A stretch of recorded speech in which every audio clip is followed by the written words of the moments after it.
friends. Welcome back to another episode of the Light After Trauma podcast. I'm your host, Alyssa Scolari, and we have a guest episode today. Before that, just some housekeeping things. If you haven't done so already, please go check out our Instagram page. The handle is at Light After Trauma. And if you haven't done so already, please go check out our Instagram. It is Light After Trauma, just the name of the podcast. We've got some awesome things lined up for you there. And just an FYI, I do have somebody running that page. So if you reach out, I will do my best to get back to you. I love connecting with you. So just give me some time and know that, if you see that somebody's active, please don't feel like I'm ignoring you. It's not always me. I do hire somebody to run that page. She does an amazing job. So please go check us out. Also, if you haven't done so already, please leave a review or a rating for the podcast. That helps this podcast to grow so much and reach more people. And the goal, as I've always said, is to be able to provide people with some type of free access to mental health information. While this isn't exactly mental health treatment, it's information, it's connection, it's inspiration. And especially in this world that we are living in right now, we need it more than ever. So if you haven't done so already, please leave a rating or review for the podcast. It would mean the world to me. And lastly, we do have a Patreon for the podcast. I know I've mentioned here before. You can please look at the show notes for access to the Patreon. If you are able to contribute even the smallest amount, that would be so, so helpful. Again, it does take quite a bit of money to run the podcast, and I'm not complaining about that. I am fortunate enough to be able to have the money to do so and to kind of keep up with it, but it is sort of becoming more and more difficult to keep up with as time goes on, because it's taking a lot more time as we do more things with the podcast and becoming more expensive. So any amount that you can give would be amazing, and we would be so, so appreciative. So that being said, today, I'm going to introduce our guest. This is Kristen Donnelly, who is an MSW. She is a master's degree in social work, and she is a PhD. She is also a TEDx speaker, an international empathy educator, and a researcher with 2 decades of experience in helping people understand the beauty in difference and the power in inclusivity.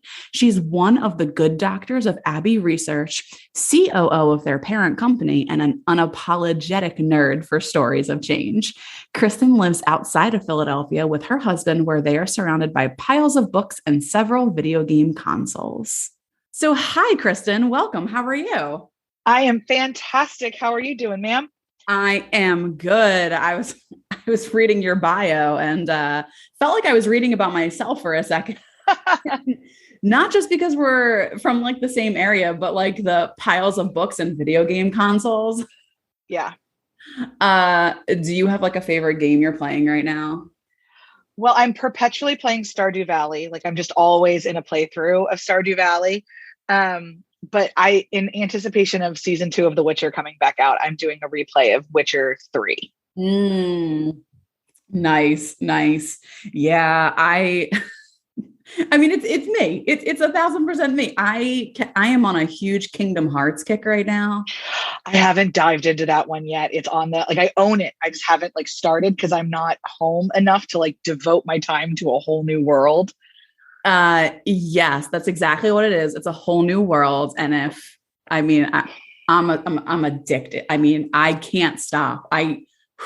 Yeah. So I was reading this bio and I was like, oh, I'm talking about myself right now, playing video games until 11 o'clock last night when I needed to go to bed. But I digress. So welcome. It's so nice to have you on the show. So today we're talking a lot of it about this concept of tolerance. And, as I mentioned, when I was reading Kristen's bio, she is a TEDx speaker. Please head over to the show notes. All of the YouTube links to the TEDx talks will be in there. You absolutely want to hear them. They are phenomenal. And so we're talking about tolerance today. So can you actually just first elaborate, if you're comfortable with sharing, on how you even came to be in this field and be passionate about these topics. That is the question I get the most, and I'm still not good at saying it succinctly. So we'll give this another go. In a certain way, I've been having these conversations for most of my life.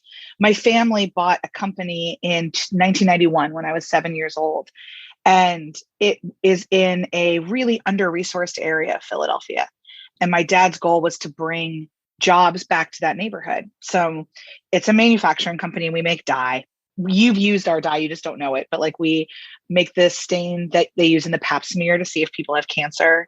We make the dye for the outside of sutures, like the black sutures. Yeah. So it's like a lot of stuff. We make the color of Advil, some stuff like that. So, but the point was that there was always more job opportunities for people who quote unquote don't fit. So, over the years, a lot of our folks have been in recovery. They've been just out of prison. They're illiterate. They're, not high school graduates. But we just deeply believe that doesn't mean that they're not employable people and that they're not people and they're not worth our investment and our belief. So this evolved into a mission statement, which is that our family is called to impact lives and create wealth. And the wealth is emotional, psychosocial, economic, physical, spiritual, everything. So how can we impact lives and create wealth all the time? And because that question has been at the forefront of my life, this little white girl raised in suburban Philadelphia was never allowed, really, because of where we owned the factory and the things that we were facing all the time, the stuff. My dad didn't really, he didn't shove it in our faces, but he didn't shelter us either. Like we were always raised to understand that where you are born determines a lot of how you live, that a lot of choices are taken away from you before you even take your first breath. And so what does that look like? And how can those of us who have privilege leverage that privilege for the power of others? And for us, it's a very faith-based conversation. But I've learned that it's both faith-based and not. It's how to human in a specific way. So very honestly, this is kind of how my thought processes have been going forever. I was the kid in college that when somebody would be like, well, we really need to have more diversity in our college experience. And I'm looking around and I'm like, okay, what you mean is racial diversity. And I don't disagree, but you've got to stop using that word because I'm one of 4 kids at this college from above the Mason-Dixon line. Like that's like I bring some diversity. 80% of people here are on financial aid. That's some diversity for the 20% that aren't, that are bringing that in. It's a college full of people who grew up as third culture missionary kids. That's a lot of diversity. Why aren't we bringing that in? But everybody was so focused on the fact that we were largely homogeneously white that there was no appreciation of other values of diversity. And I kept getting bugged by that throughout the 90s and early aughts. And just like, I was always the obnoxious kid that was like on student government or anything else. I was like, we've just got to stop using that word. But I hadn't figured out how to convince people of my argument. And it really ticked for me when I was sitting in a youth rally in Belfast, Northern Ireland in 2006. And Northern Ireland's a really complicated place with a lot of tension, both violent and emotional, historically. And they used the word tolerance. We have to learn to tolerate each other.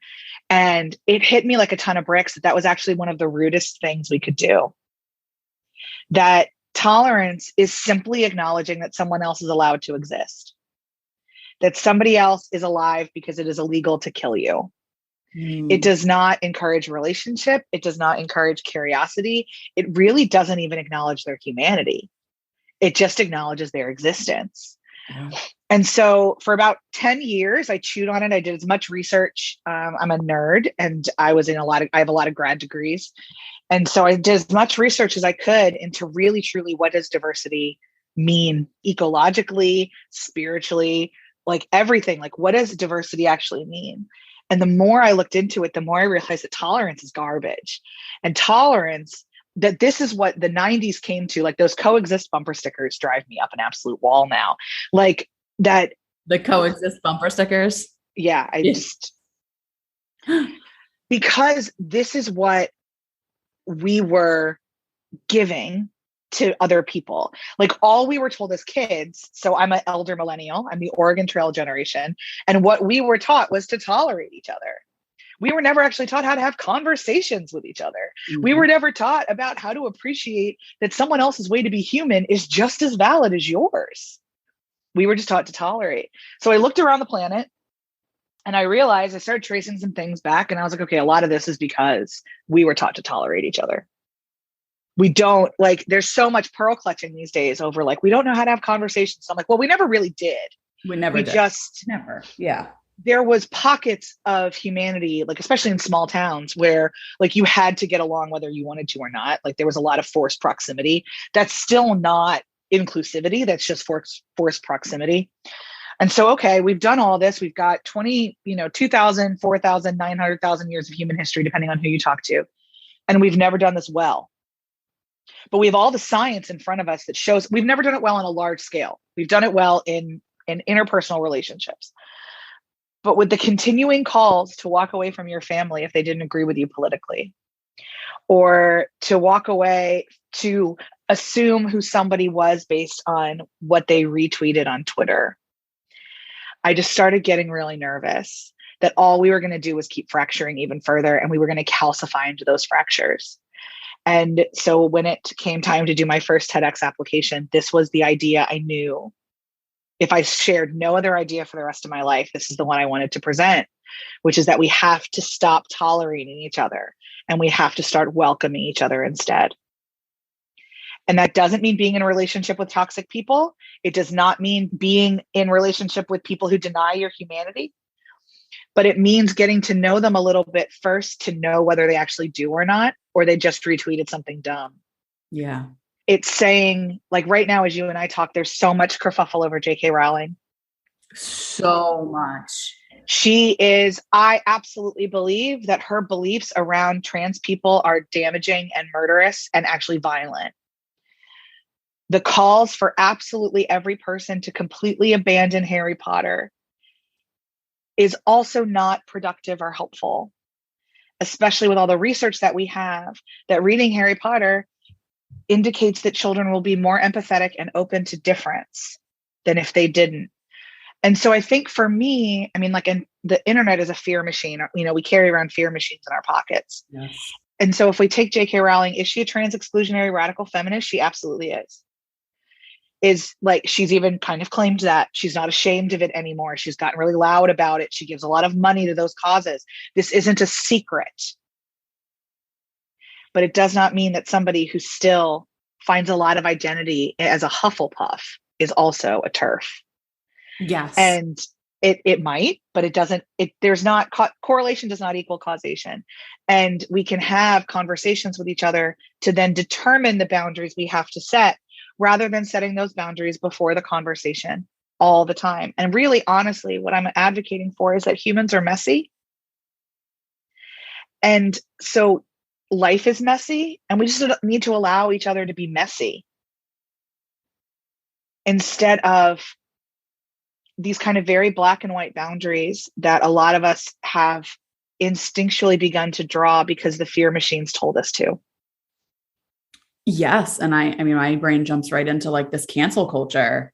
Mm-hmm. I mean, there's such a push to like you said, like cancel her.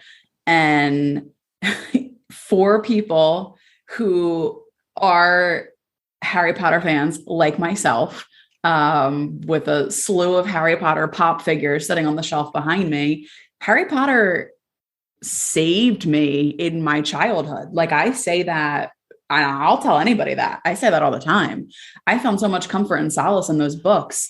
And I find it to be so, I'm just very unsettled by this idea that we cancel her, but then we also cancel every single person who continues to support Harry Potter in any way, shape, or form.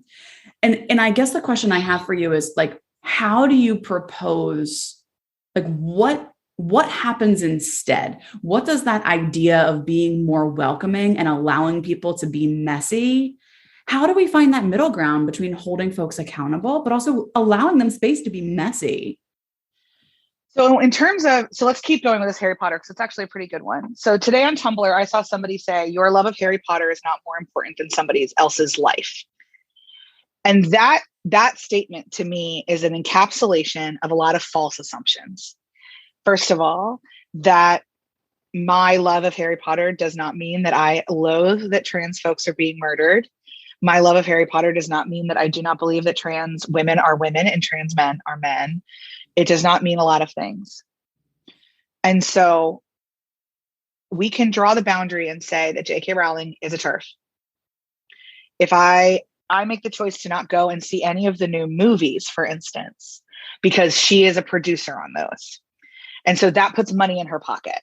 Mm-hmm. And I don't need those stories anymore. Grindelwald isn't part of this for me. I don't need to continue to explore new ways that she wants to tell stories.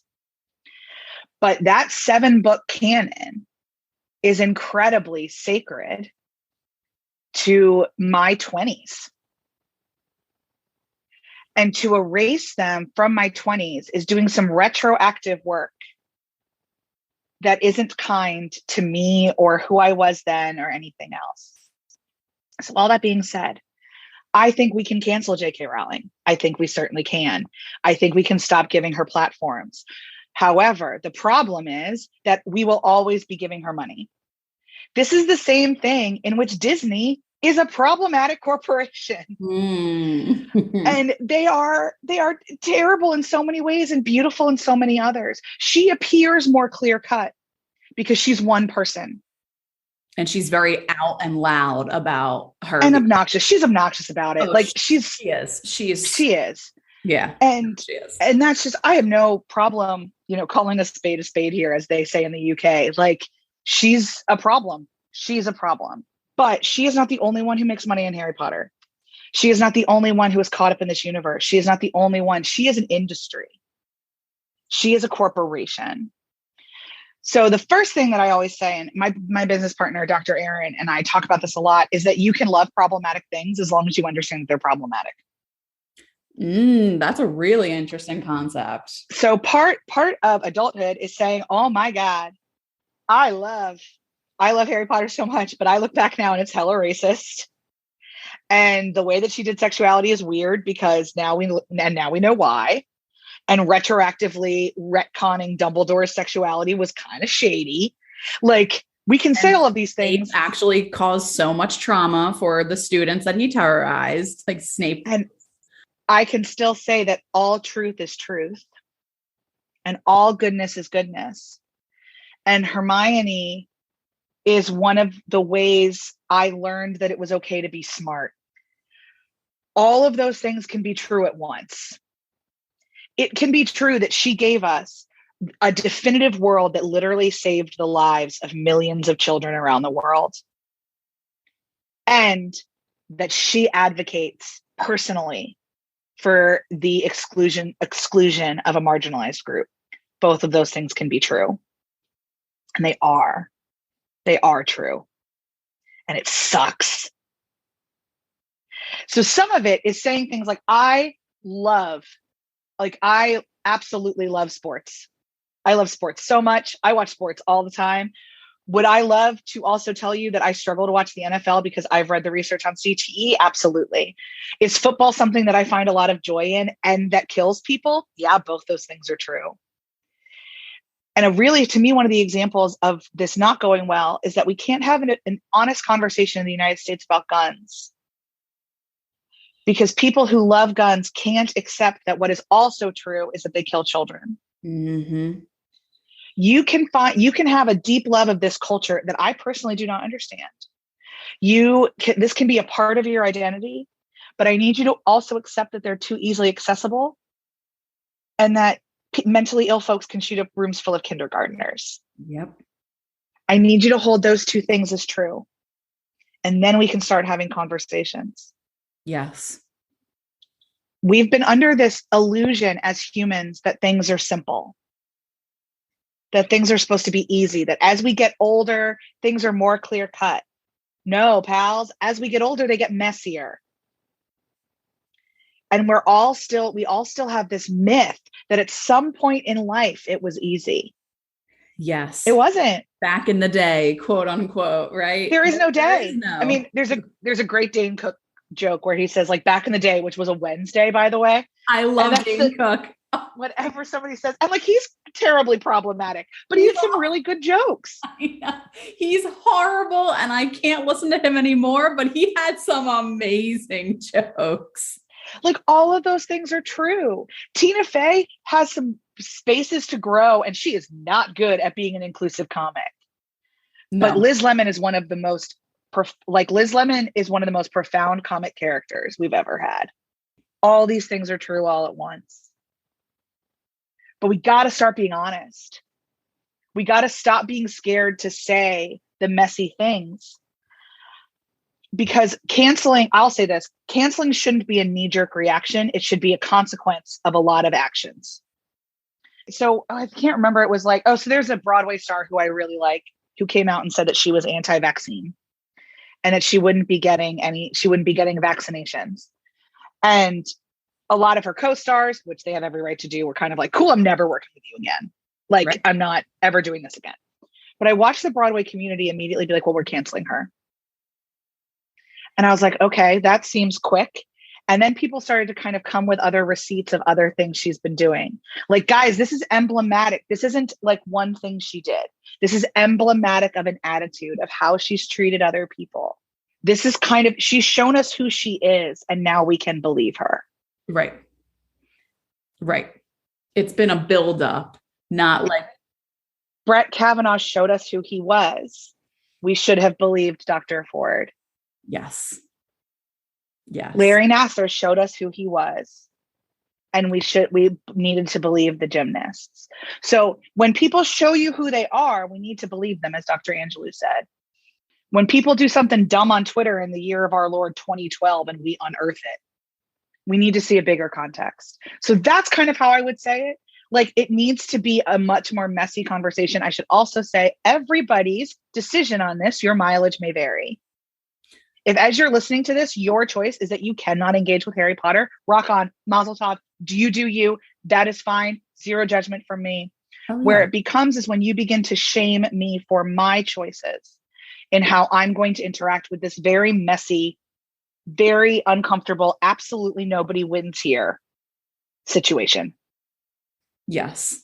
Because that's where so much of the chaos happens, is that point where it's like, well, why do you still have this, Harry Potter poster? What does that make you? You're transphobic and you're actively contributing to the murder of so many people. And that's where I see so much tension. And I think I some of the ways we vote is with our money. And so I don't give more money to Harry Potter stuff. I have all the stuff that I'm going to have. I'm still going to read the books. I own them. Like, I bought them already. What good is it going to do? But will I advocate for children to read it? I don't know. Probably not. My niece and nephew are 2. That'll be their parents' decision. Right. Whatever. But what I can do is have the really hard conversations with a lot of people in my life who are like, but I'm not sure if trans girls should be in athletics. And I'm like, okay, let's have that conversation. Yes. I can do the things where somebody says, I'm not sure if somebody really knows they're trans at 5. And I can say, okay, valid. It's something that I was confused about for a long time too. Do I think that I, as an outside stranger, have any right to say anything about that child's life? I do not. But I've loved a lot of trans folks who tell me they knew as early as 5. Yeah.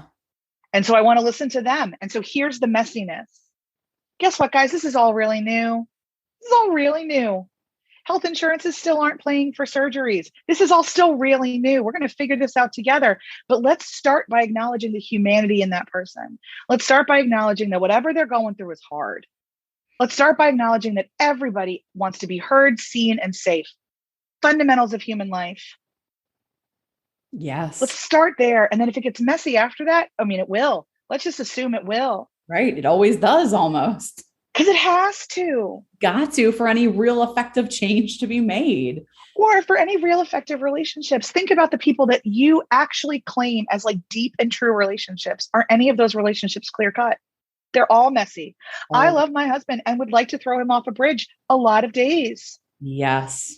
Yes. And not just because of like dumb little habits. There are fundamental things about each other that like, as we've grown, we've had to continue to make that covenant. We didn't just make a covenant 10 years ago. We make it all the time.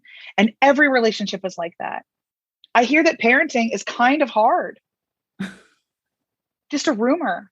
Right. It's just in the rumor mill. I've heard just in the rumor mill. Too. Right. It sounds really hard. And it sounds like there are a lot of parents who don't like their kids. Yeah. And there's a lot of kids who don't like their parents. Yes. It's because humans are messy. Yes. And that's also why I think that's part of the reason why I love being a therapist so much, is because I get to hold space for that messiness. And I love working with kids because then I also get to work with their families, and then it becomes so much more mess.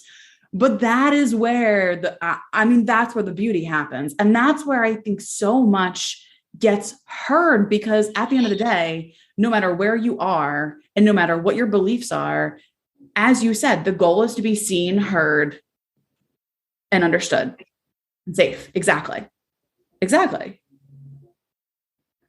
I love that. I mean, I love it so much. And I think it's kind of like you said, I think it might be, again, for the listeners out there, this concept is like, it's very new in itself, and it's very different than what I think we see on the internet a lot of days, but it's so important. So if you get nothing else out of this, I want you to just take it, and I want you to chew on it, and I want you to think about it, because it's really important. And I understand lots of things might be popping up for you about, well, how can we just allow this to happen? And how can we just allow that to happen? But this is like really the meat of how we need to, like, this is it. This is the framework that we need to be adopting for conversations to be had, for relationships to be had, and for all of the hatred in this world to just go away a little tiny bit. Just a smidge. Yeah. I think it's so something, as Erin and I are empathy educators, because we say, and that's kind of how we frame ourselves, because empathy isn't about emotions, it's about understanding. And I will say, since I started practicing empathy as my primary motivator through the world, as the mindset and the framework I use to move through the world, I'm a lot calmer. Even my doom scrolling doesn't get me as anxious as it used to. Yes. Nothing feels as overwhelming, because in a certain way, I can make some decisions quicker. So I can say that behavior I know is a hard boundary for me.